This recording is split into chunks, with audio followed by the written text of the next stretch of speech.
नमस्कार दोस्तों, आप क्राइम तक देख रहे हैं। मेरा नाम चिराग कोठी। आज बात करते हैं अतुल केस की। कैसे इस केस में यू टर्न आया, आज आपको पूरी कहानी बताऊंगा और वो 9 केसेस के बारे में बताऊंगा। जी नहीं, 9 नहीं है, पूरे 10 केसेस हैं। कौन सा 10वां केस है वो भी आपको बताऊंगा। आपको दोनों की साइकोलॉजी के बारे में बताऊंगा कि किस तरह के माइंडसेट के लोग थे दोनों, और कैसे रिश्तों में दरार आनी शुरू हो गई और कैसे मुकदमेबाजी शुरू हो गई। क्यों मुकदमेबाजी हुई, 2.5 साल के बाद ही मुकदमा क्यों दर्ज हुआ, और अतुल ने तमाम आरोप क्यों लगाए निकिता पर। निकिता का तो कोई बयान नहीं आया अभी तक, लेकिन ऐसे ऐसे आरोप लगाए जो शायद मुझे लगता है कि अतुल को वीडियो बनाते समय नहीं बोलना चाहिए था। 377 धारा यानी अननेचुरल सेक्स के बारे में अतुल ने थोड़ा सा बताया, इसकी जरूरत भी नहीं थी। खैर, शुरुआत करते हैं। जो केसेस अतुल पर दर्ज हुए ये बताते हैं। 6 केसेस लोअर कोर्ट में पेंडिंग थे, 3 केसेस हाई कोर्ट में पेंडिंग थे। लेकिन इससे पहले मैं आपको बताता हूं, दोनों की शादी हुई 2019 में, रिश्तों में खटास आई। लेकिन 2019 में निकिता के फादर की डेथ हो गई थी और उसके बाद 2020 में बच्चा पैदा हुआ। उसके बाद निकिता की नौकरी चली गई, ये भी बताते हैं। तो वो काफी उसके बिहेव में थोड़ा डिफरेंस आ गया था। ये सारी बातें जो मैं आपको बता रहा हूं, दरअसल मैंने 1 घंटा 2 मिनट की ये जो वीडियो है, इसको मैंने सुना है। उसमें से कुछ ऐसी बातें हैं, ये सब अतुल का कहना है। हालांकि अभी हमें दूसरा पक्ष नहीं मिला है, तो वहां से जब तक नहीं मिलेगा तो बहुत सारी चीजें क्लियर नहीं होंगी। लेकिन अतुल ने तमाम बातें बोली। उसने बताया कि किस तरह से 2019 में जब बच्चा पैदा हुआ, उससे पहले क्या बर्ताव था निकिता का, उसके बाद क्या बर्ताव हुआ। पहले मैं उससे पहले की बात करता हूँ। शादी होती है और उसके बाद शादी इसलिए हुई कि बताते हैं कि निकिता के फादर बीमार रहते थे, इसलिए शादी हो गई जल्दी। उनकी डेथ हो गई अगस्त में 2019 में, और बाद में आरोप ये लगाया गया कि ये डेथ इसलिए हुई क्योंकि दहेज के लिए प्रताड़ित करते थे। खैर, ये बात की बात है। इसके बाद बैंगलोर जाके रहने लगी थी निकिता। शुरू में 2 दिन ये बताते हैं बिहार गई थी, उसके बाद से बैंगलोर रह रहे थे दोनों कपल। हस्बैंड वाइफ में उस समय निकिता जॉब भी कर रही थी, किसी प्राइवेट कंपनी में थी, और वहां पर ये बताते हैं कस्टमर एग्जीक्यूटिव थी। इस बात का पता भी बाद में लगा अतुल को, जो अतुल ने बताया। लेकिन इससे पहले अतुल ने बताया कि जब उनकी शादी हुई, वो हनीमून पर गए, तो कुछ हरकतों के बारे में पता लगा निकिता की। ये पता लगा कि वो तो शादी नहीं करना चाहती थी। ये भी पता चला कि वो तो लापरवाह किस्म की है। वहां बैग छूट गया इनका, गाड़ी छूट गई और वो निकिता हंस रही थी। तो ये बड़ा वियर्ड लगा अतुल को, ये कहना है अतुल का। उसके बाद अतुल ने बताया कि डिफरेंसेस लगातार बढ़ रहे थे। छोटी छोटी बातों पर दोनों हस्बैंड वाइफ लड़ते थे। कई बातों पर हस्बैंड अपने आप को जस्टिफाई करता था, कई बातों पर निकिता अपने आप को जस्टिफाई करती थी। खैर, 2020 में इनका बच्चा होता है, प्रेगनेंट भी होती है, तब नौकरी भी चली जाती है। पिताजी की भी डेथ हो गई निकिता के, तो थोड़ा उसका, ये अतुल कहता है, बर्ताव में चेंजेस आ गए। लेकिन एक चीज और खराब हो गई कि निकिता के पास थोड़ा वक्त होने लगा। ऐसे में वो अपने माता से यानी मदर से बात करती थी, लंबी बातें करती थी, घर के कलेश डिस्कस होते थे, ये अतुल का कहना है। वो अपने दोस्तों से बात करती थी। इस दौरान एक बात का और पता चला कि अननेचुरल सेक्स की बात भी सामने आई है। ये भी बात सामने आई है कि निकिता को कोरियन लोग पसंद थे, तो वो चाहती थी कि जो अतुल है वो भी कोरियन बन जाए। वो कोरियन मूवी देखती थी। ये बात अतुल को बड़ी नागवार गुजरी। उसने कहा कि मैं इस तरह का नेचर का आदमी नहीं हूं, मैं तो बहुत डिफरेंट आदमी हूं। खैर, दोनों की टिप्स चलती रही थी हस्बैंड वाइफ की, लेकिन ये था कि अलग नहीं हो रहे थे, बातचीत चल रही थी। खैर, ये दरार तब आई जब धीरे धीरे 2021 तक बात पहुंची। यानी कि 2021 मई में ये बताते हैं कि निकिता चली गई थी घर छोड़कर। वो इसलिए गई क्योंकि ऐसा आरोप लगाया कि मारपीट करता था, निकिता की तरफ से आरोप लगाए गए। वो घर छोड़ के चली गई 2021, और उसके करीब करीब 8-9 महीने के बाद एक मुकदमा दर्ज होता है 2022 में। अब मैं उन मुकदमे पर आ रहा हूं कि वो मुकदमा क्या था। यानी 2.5 साल के बाद मुकदमा दर्ज हुआ। सवाल ये उठता है कि इतना वक्त क्यों लगाया निकिता ने मुकदमा दर्ज कराने के लिए। जब वो झेल रही थी, लगातार झेल रही थी, तो शुरुआत में भी दर्ज करा सकती थी। जब 2019 में उसके फादर की डेथ हो गई थी और उसको ऐसा लग रहा था कि ये मेरे पति की वजह से हुई, तो उसी समय मुकदमा दर्ज कराती। खैर, नहीं कराया। लेकिन मैं आपको बता दूं दोस्तों, पुलिस ने मुकदमा दर्ज नहीं किया। ये दरअसल पहला जो मुकदमा दर्ज हुआ था वो 156(3) सीआरपीसी एक प्रोविजन होता है, जिसमें जब पुलिस मामला दर्ज नहीं करती तो आप कोर्ट जा सकते हैं। ये कोर्ट में एक एप्लीकेशन दायर होती है, और आप सोचेंगे और सोचने पर मजबूर हो जाएंगे, 3 महीने के बाद ये केस विड्रॉ कर लिया जाता है। शायद इसलिए कि इनके परिवार वालों को समझ आ गया होगा निकिता के कि अदालत इसको बहुत सीरियसली नहीं लेगी, क्योंकि जो आरोप लगाए गए वो बड़े दिलचस्प थे।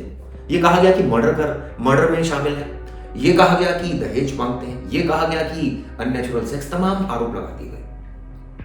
3 महीने मामला कोर्ट में रहा और 3 महीने के बाद निकिता ने इस केस को वापस ले लिया, जो अतुल का कहना है। यानी कि पहला केस जो था वो 2022 में, जब 8वें 9वें ये शुरुआत में 2022 की मुकदमा निकिता की तरफ से कोर्ट में दायर किया गया था।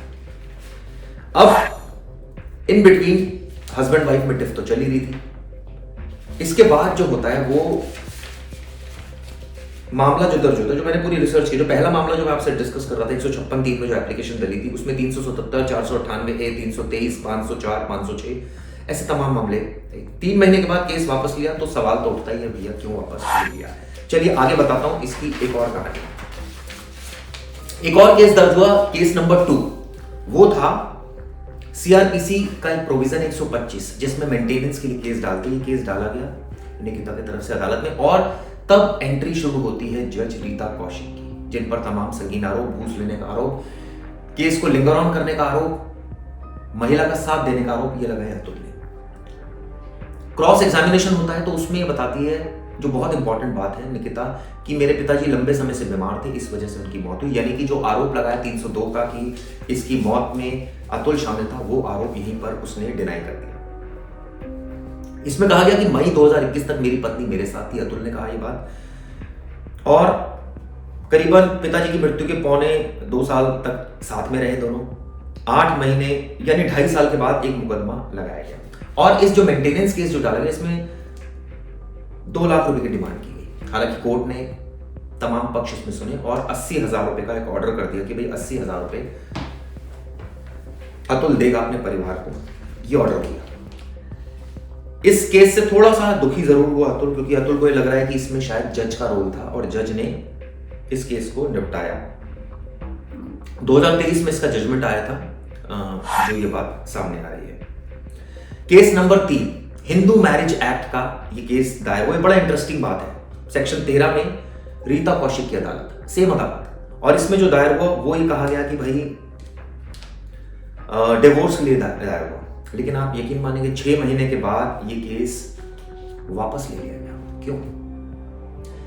निकिता की तरफ से ये दलील दी गई कि केस इसलिए वापस लिया गया क्योंकि उसको तो पता ही नहीं था। और अतुल का आरोप है कि उसको क्यों नहीं पता था, उसमें उसके सिग्नेचर थे, वो MBA फाइनेंस थी, वो बीटेक थी कंप्यूटर साइंस में। निकिता का कहना था कि लॉयर ने धोखे से केस डाल दिया था, लेकिन बाद में पता चला, क्योंकि जब वापस ले लिया निकिता ने, तो ये तमाम आरोप अब अतुल लगा रहा है। लेकिन सवाल ये उठता है कि हिंदू मैरिज एक्ट का केस, जो केस नंबर 3 था, वो दायर किया गया था और वो 6 महीने के बाद वापस क्यों ले लिया गया? खैर, अतुल कहता है कि सेक्शन 26 में बच्चे से मिलने के लिए बात कही गई थी, वो भी कोर्ट ने नहीं माना। और ये जो 2022 में केस था, जो मैं इससे पहले वाला केस नंबर 2 का डिस्कस कर रहा था, यानी जो मेंटेनेंस का था सीआरपीसी 125 में, इसमें डिसीजन 2024 में आया था, जिसमें जो ऑर्डर पास किया था मैंने आपको बताया, इसमें ऑर्डर ये पास कर दिया था कि 80,000 देने की बात थी। Case number 3 Hindu marriage act का वापस ले लिया गया, पता नहीं क्यों वापस ले लिया गया। आगे बताता हूं, केस नंबर 4 के बारे में आपको बताता हूं। केस नंबर 4 था डोमेस्टिक वायलेंस एक्ट का। ये केस भी दाखिल किया गया था कोर्ट में, और आप देखिए कि ये केस करीबन ये बताते हैं अतुल के 2022 में ही दाखिल हुआ और ये पैरवी करने नहीं आई करीब 2 साल तक। कोर्ट ने कहा कि भाई ये क्या केस है जो आपने केस डाल कर आप पैरवी करने नहीं आ रहे। इसमें जो डोमेस्टिक वायलेंस के आरोप लगाए अतुल के फैमिली पर, और ये 2024 में खारिज हो गया। 2024 में फिर फ्रेश केस दायर किया सितंबर में, यानी इसी महीने, जो बताते हैं 2024 के सितंबर में ये दाखिल हुआ डोमेस्टिक वायलेंस का, यानी 5वां केस था। और छठा केस जो सबसे अहम केस होने जा रहा था वो ये था कि जो आरोप लगाए गए थे, जो कोर्ट ने नहीं माना। 302 का केस आज तक कोई रजिस्टर्ड ही नहीं हुआ। देखिए कितनी गलत खबरें चल रही थी, आज तक कोई 302 का केस ही नहीं बना। छठा केस था वो FIR थी, छठी, जो FIR की फॉर्म में दर्ज हुई 2022 में। आखिरकार पुलिस ने दर्ज कर दी 498A। हो सकता है दबाव में की हो। 323, 504, 506 ये वो केस था जिसमें जो कोर्ट के पटल पर आया। अब आपको बताता हूं 7वां, 8वां और 9वां केस, ये तीनों केस हाई कोर्ट में थे, जिनमें से 2 केस जो थे वो थे फास्ट ट्रैक करने के लिए, यानी 498A को फास्ट ट्रैक किया जाए।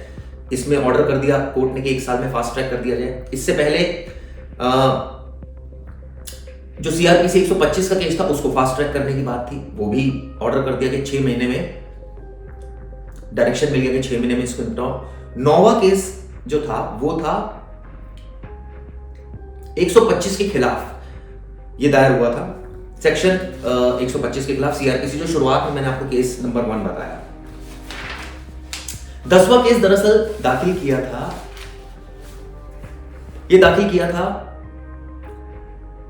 अतुल ने, और ये केस था कि जो जज लगातार ऑर्डर पर ऑर्डर पास करती जा रही रीता कौशिक, इनको तो अधिकार ही नहीं ऑर्डर पास करने का। ये इलाहाबाद हाई कोर्ट में दाखिल किया गया था और इसमें अभी तक ये मामला सुलझा नहीं है, अभी तक ये मामला पेंडेंसी में है। तो आपने देखा किस तरह से मैंने आपको एक एक केस के डिस्कस किया, कौन सा केस किस लेवल पर था। ये मैंने इसलिए आपको बताया ताकि एक फैक्ट आपको पता चल सके कि दरअसल ये पूरा मामला था क्या और ये केसेस क्या थे। सिर्फ एक एफआईआर दर्ज हुई जो इन तमाम बातों से मुझे समझ में आ रही है, और जो बाकी केस थे वो लोअर कोर्ट और हाई कोर्ट में थे, और वो भी एप्लीकेशंस थी। कोई मर्डर का केस रजिस्टर्ड आज तक नहीं हुआ था अतुल के खिलाफ, जैसा कि उसने शुरुआत में ही बात कही थी। ठीक है, सीआरपीसी में तो कोई भी 156(3) में एप्लीकेशन लगा देगा, इसका मतलब ये नहीं कि कोर्ट उसको एक्सेप्ट कर लेगी, उसको एग्री कर लेगी। तो ये वो तमाम केसेस थे जो अतुल की तरफ से दाखिल किए गए। मैं आपको एक बार और बता देता हूं ताकि मुझे लगता है कि एक चीज एक बार और क्लियर कर देना चाहिए। पहला केस जो था दोस्तों वो था जो दाखिल हुआ था 156(3) में, जिसमें मर्डर का चार्जेस लगाए गए थे, वो 3 महीने बाद विड्रॉ कर लिया गया था। दूसरा केस जो था दोस्तों वो था जो दाखिल किया गया था मेंटेनेंस के लिए। उस केस में ये क्रॉस एग्जामिनेशन में भी तमाम बातें आई थी, जिसमें कहा था कि भाई मेरे पिता तो लंबे समय से बीमार थे, फलाना। तीसरा केस हिंदू मैरिज एक्ट का था, वो भी विड्रॉ हुआ। चौथा केस डोमेस्टिक वायलेंस का था, वो खारिज हुआ। 5वां केस डोमेस्टिक वायलेंस का दोबारा दाखिल किया गया, और छठा केस एफआईआर के रूप में दाखिल किया गया अतुल की तरफ से, जिसमें कहा गया छठा केस निकिता ने दाखिल किया एफआईआर के फॉर्म में जो दाखिल हुआ। 7वां 8वां 9वां हाई कोर्ट में दाखिल हुआ। ये केस को स्पीडी ट्रायल के लिए थे, केसेस के लिए। और जो 10वां केस था वो अतुल ने दाखिल किया, वो था कि ये जज सुन ही नहीं सकती, यानी ये शुरुआत से बात साफ हो गई थी कि जज जो थी वो सुनने के लिए तैयार नहीं थी, और वो मामले को लिंगर ऑन कर रही थी। यहां तक अतुल का कहना है कि जज ने 5 लाख रुपए मांगे, पैरोकार ने पैसे मांगे। सवाल ये उठता है कि क्या इसका कोई सबूत मिलेगा? जो आरोप अतुल ने लगाए हैं, इसमें हो सकता है कि निकिता से जब बात हो तो वो कुछ और बातें बताए। इसमें कई सारी हैबिट्स के बारे में बताया उसकी, कि वो लापरवाह थी, वो इनडिसिप्लिन थी, वो नहाती नहीं थी, वो कोरियन उसको पसंद थे।